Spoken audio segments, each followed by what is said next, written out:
माणगावतर्फे वरडी जिल्हा परिषद गटातील सर्व गावांमध्ये भाजपाच्या उमेदवार राधिका किशोर ठाकरे यांचा जोरदार प्रचार दुसऱ्या दिवशी कायमच आहे। भाजपचे कर्जत खालापूर विधानसभा अध्यक्ष किरण ठाकरे हे देखील मैदानात उतरले असून मैत्रीपूर्ण लढतीत भाजपचे कमळ फुलण्याची जोरदार तयारी किरण ठाकरे यांनी केली आहे।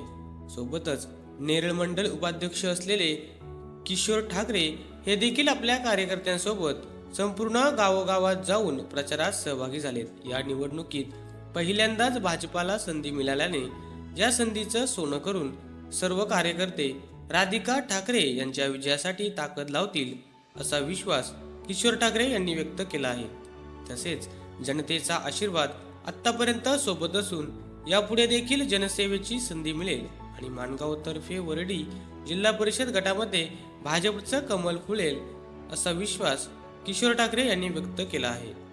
निश्चितपणे आज या ठिकाणी कोदिवले गावातून आपण प्रचाराचं सुरुवात केलेली आहे। बिरदोळे, कोदिवले आणि पूर्ण दविली ग्रामपंचायत असू द्या, या ठिकाणावर आपण प्रचाराची सुरुवात करत आहोत। नेरळ मंडळाचं माझ्याकडे उपाध्यक्षपद आहे आणि माझी पत्नी राधिका ठाकरे यांना भारतीय जनता पार्टीच्या वतीने पहिल्यांदा उमेदवारी मिळालेली आहे आणि असं पहिल्यांदाच होतं आहे की भारतीय जनता पार्टी कमल या चिन्हावरती जिल्हा परिषदेमध्ये आज निवडणूक लढवत आहे।